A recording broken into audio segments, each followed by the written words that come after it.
But let's talk about the free agents we did sign. First player up, Desmond Trufant. Now, obviously, this came with the replacement of Kyle Fuller. Kyle Fuller was someone that we talked about here on the show for a long time as a cut or trade candidate. Kyle Fuller ended up signing like a 1 year, $9.5 million contract. So he did not get much money whatsoever. Desmond Trufant, I like him as a player. I think that he's going to be playing on a very good deal. I don't necessarily think that he is as good as Fuller, but he could potentially be as good as Fuller was last year. The one thing I really don't like is that he's 30 and he suffered from a lot of injuries at this point in his career. And I would have ideally liked us to try to find someone a bit younger. But it seems like ultimately he's going to be, they're probably going to draft a player to end up competing with him. Yeah, I think that Desmond Trufant, been in the league for a while. I don't think that, he's an elite corner by any means, but I think he's a good ad, and, it's going to be a hit. If you're going to do a direct comparison between him and Kyle Fuller, sure, you're going to take Fuller 10 times out of 10, but, we all know that we can't really do that based on, what the contract looks like, and, it's just not necessarily a fair comparison because we can't expect him to go out there and play at that level. Certainly, I would love for them to bring in some more support there. I think that Jalen Johnson is a good player to kind of continue to build around there. And honestly, there's still a lot of secondaries in the NFL that are a lot worse, than what the Bears currently have on their roster. So I think that, yeah, there is a hole that Kyle Fuller leaves there, but at the end of the day, we do have to be real with ourselves. And this is a team that's cutting in some areas, and the one area where they could cut was in that cornerback position. Exactly. And, I think that he's probably going to be CB2, I can imagine. I feel like they expect Jalen Johnson to take, a step next year and become that true number one that we were talking about that he could be at the time that we drafted him. Me and Reese were both very high on him.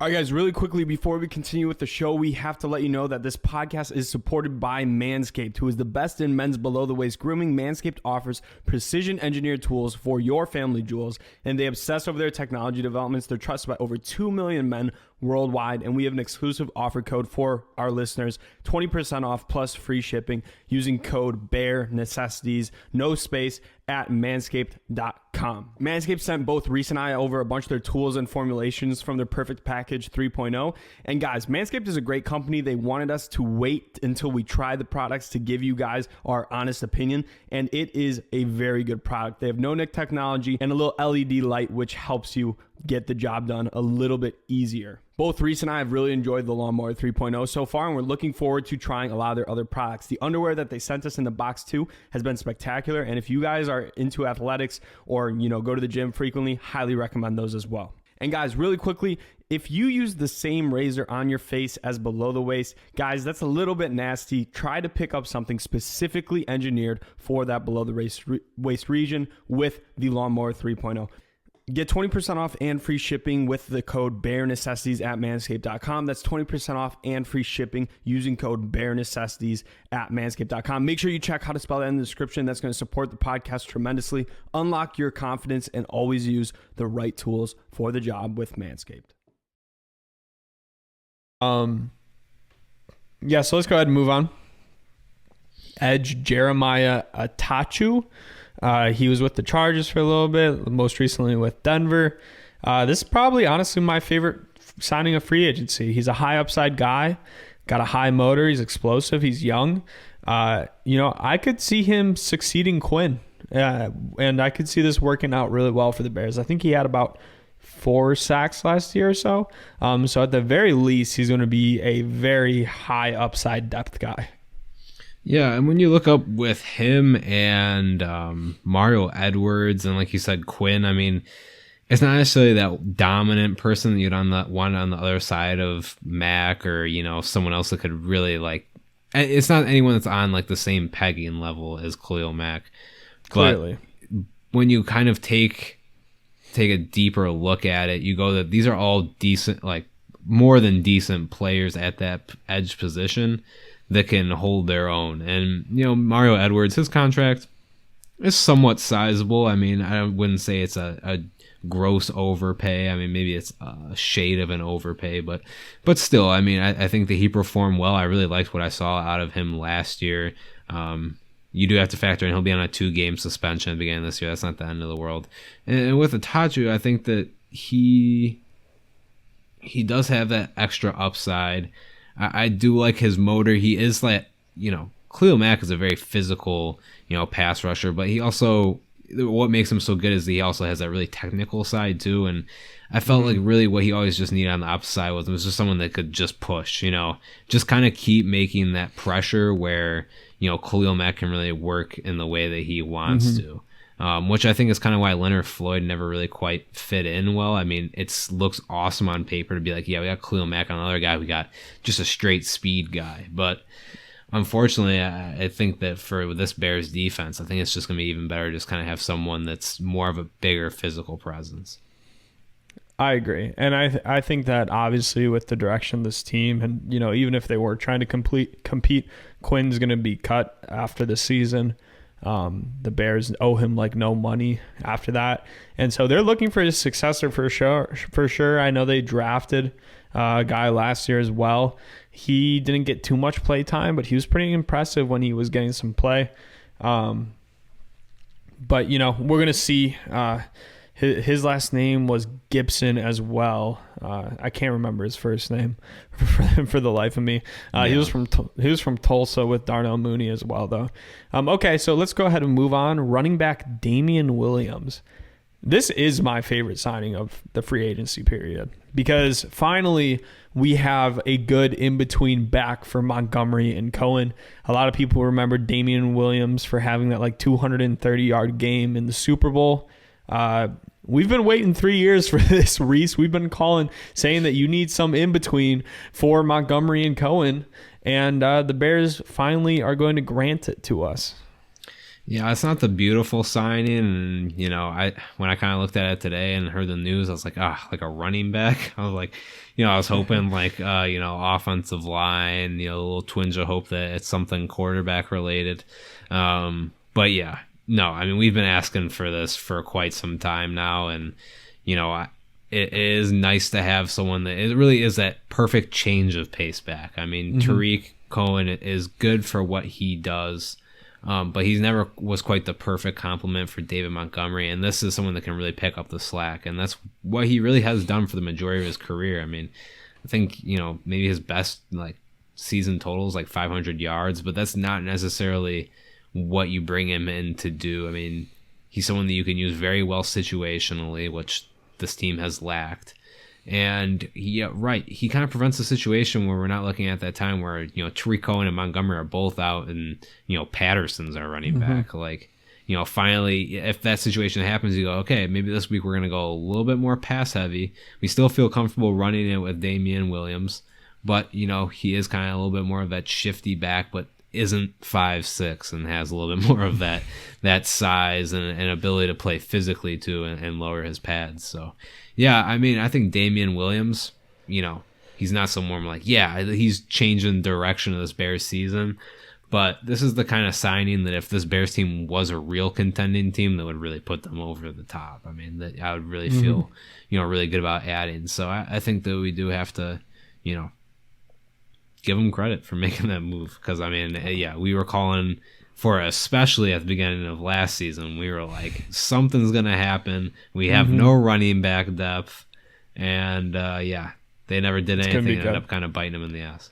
And he's coming from the Chiefs as well, so he knows the scheme very well. The next signing was inside linebacker Christian Jones coming back to the Bears. For you guys that don't remember him, he was last with us for the was it 2017 season? Yeah, 2017 season was, I think, Mitch's first year. During the Fox era, yep. Yeah, last year of the Fox era is when he really came on in the absence of Jarrell Freeman, who tore his bicep really early into camp and then was having some other issues that led to his retirement. Yeah, man, he played really good that year, I have to say. I think he actually started over Kwiatkowski in the backup role, if I remember correctly. But he had a good year for the Bears that year. Ended up with him getting a big contract from the Lions, similar to what happened with Nick Williams last year. And now the Lions are struggling with that contract as well. Not to throw any shade, but Christian Jones, someone who knows the system that Desai wants to run, and who's executed it pretty well in the past. I think that this is a great depth signing. Really good depth signing. Yeah, they absolutely needed more depth at that inside linebacker position. I mean, you mentioned Kwiatkowski. He was the perfect fill-in for whenever they kind of had numerous injuries at that position, usually filling in for Trevathan. But, he got, eventually signed over with the 49ers and is doing his work there. But I don't mind. Oakland. Oh, really? Yeah, Kwiatkowski's on Oakland. My bad. Well, I knew okay. it was one of those Actually, Bay Area teams. Quick little football history note. Did you know that originally the 49ers wore red and silver and the Raiders were black and gold, and then they kind of swapped colors? Oh, it's pretty lit, but I'd like to see those, like a modern interpretation of those colors, because I feel like that'd be pretty dope. Yeah, right. Like the real old school, like not in any of our recent memories at all. But yeah, kind of interesting little tidbit there. But yeah, he's over there with Oakland. He's doing well though. Yeah, but yeah, with Chandler Jones. Wait, yes, that's what we're still talking about, right? Wait, we're talking about Chandler Jones? Yeah. Christian Jones. I knew I was saying it wrong because Chandler Jones is on. He's Arizona. Edge rusher. Yeah, my bad. But yeah, I mean that just reminds me of back in the Lamar Houston days with him celebrating and tearing his ACL. Like my goodness. But yeah, I think that he's definitely a really good depth add, and I think ever since Kwiatkowski left, there has been a big hole that has been needed filled there, and. Honestly, I mean, he's not going to be like the succession plan to Trevathan, but I'd love for them to kind of start putting that together, whoever that's going to be, because I think that we kind of saw him in his dying embers last year, and I don't really want to imagine how bad it could possibly be this year if he kind of keeps continuing his decline. I mean, he did pick it up a little bit by the end of the year, and, I think it was still clear that Roquan was the better of the two, and they used to be kind of a little bit more level pegging, especially as Roquan was still developing. But yeah, that torch has definitely been passed. So good to see Christian Jones brought back in. Not someone that I think left the Bears. He wasn't booed out of town, but he was never a huge player, so he wasn't talked about too much when he exited. They definitely needed to draft. I think though with Trevathan's succession plan, they could probably almost like not go the developmental route, and go with a more maybe like a second or third round pick in the next couple of years, and grab a good. I mean, God, it seems like college is pumping out so many of these good new era inside linebackers nowadays. I mean, this year they have some freak athletes, man. That's why. I think that the thing is that.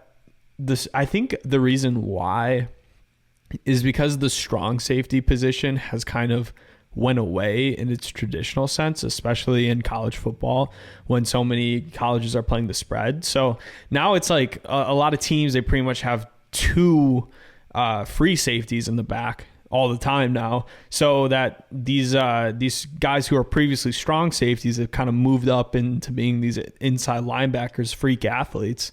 And so now we've all of a sudden seen this huge adjustment, just pumping out really, really good inside linebackers all the time now. I mean, this year there's going to be a couple freak athletes. I mean, one guy's like Nick Bolton from Mizzou. He is such a freak athlete, and he's going to be doing. And then there's the dude on Alabama. I'm forgetting his name right now. I know who you're talking about too. But Dylan Moses. He's a freak athlete at the position, and he's going to be going in probably like the third or fourth round. It's like, guys that are freak athletes at that position. Back in the past couple of years, they would have flown off the draft board, but now it's like they're pumping out so many of these good, new era inside linebackers that they don't even, care anymore. Teams don't care anymore. Yeah, I forgot who even the linebacker from Oklahoma that the Chargers drafted last year. in like the second round, and he was great. But I forgot who he was. But it's literally like all these great inside linebackers now literally have the same mold. Like they're literally just tall. You're right. I mean, they have like that speed and ability where they could almost play strong safety if they wanted to. But then they just commit them to that inside linebacker position and just pack on muscle. Like it's ridiculous, honestly. and that's what I think the issue is with. Not to get too off topic, but Arizona, I'm forgetting they drafted that very positionless player that was on Arizona. That was on Clemson. Who is it? What's his name again? Last year, like top 10 in the draft, had a terrible rookie year. Yeah. No, I can't remember his name. I'm gonna look it up real quick. Oh, Isaiah Simmons. God, I mean, how can you forget about Isaiah Simmons? He lit the football world on fire back when he was in college. Anyways, The reason why I think he's struggling so much is they're kind of, because they drafted him so high, like I think that he is a better fit at that strong safety position. But because of the way the NFL is kind of going, like drafting a strong safety top 10 is like insane. So they're trying to force him to be an inside linebacker when really he should be playing strong safety. But yeah, we're kind of getting off topic. Let's go ahead and move on to offensive tackle Elijah Wilkinson. Sorry.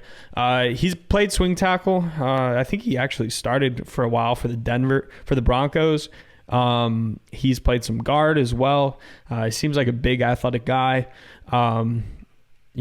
Offensive line depth, I'm all for it. Maybe he can push Jermaine Ifedi at that right tackle position if he's going to be the true answer there. Good signing. Yeah, I mean, it's a good sign. It's definitely someone, I mean, he's not going to get cut over training camp, I don't think, but someone kind of in the mold where you want him to really show out in camp and, like you said, push Ifedi because Ifedi is very replaceable. I mean, you get Wilkinson in there and he starts playing very well. You don't really have a problem pushing Ifedi out and trying to build that chemistry with Wilkinson in there. I think that he does bring some good things in. I mean, he wasn't the Trent Williams pickup that I think a lot of people wanted to see, but there's not really a lot of people that can live up to that billing, and we're going to hopefully see that it's a good fit. I mean, a really important thing for the Bears this year is just going to be getting what their line combination is down very quickly so they can build that line chemistry from week one and hopefully just deal with injuries, because you can't stop that, but you need to prevent shaking up the line when you can and just get it right as soon as you can. Absolutely. And then the final signing worth mentioning, Angelo Blackson. Don't really know too much about him, honestly. He's a defensive lineman. We needed to add a little bit of depth there with the loss of Roy Robertson Harris. It's a good signing. I think he had like 4 sacks with Arizona, so that's pretty good for a depth guy. And also, one thing I also want to add, Mario Edwards got a pretty big contract with us. He got a 3-year deal, even with some of the behavioral issues. And personally, man, the way he played last year, it's insane to me how many just random guys Ryan Pace picks up that play insanely well and then get a contract with us. Yeah, I mean, I've been a fan of Mario Edwards, and I think with Blackson, okay, yeah, that's a good ad. Good ad in there. I think that it's going to be exciting to bring Eddie Goldman back. And I think that the idea of having Eddie Goldman, Akeem Hicks, Mario Edwards on one edge and having, Khalil Mack on the other, that's still a damn good defensive front. I mean, you roll with that. I'm so over Robert Quinn, honestly. I'd rather have Mario Edwards be consistently playing on the other side. Yeah, and he can play both positions, similar to Khalil Mack. He can play that defensive end, or he can play that outside linebacker if you're rushing. So I mean, ideally Quinn will have a bounce back year with this and get that 10 sack year again. But I mean, we're really going to have to see about that. He obviously picked up towards the end of the season, which is really good. But Mario Edwards, man, I hope that he can he can stay out of trouble, because he has had quite a few run-ins with the law as of recently. He is currently I'm trying to look for the word, but he can't play the first 2 games, suspended. He can't play the first 2 games of the season.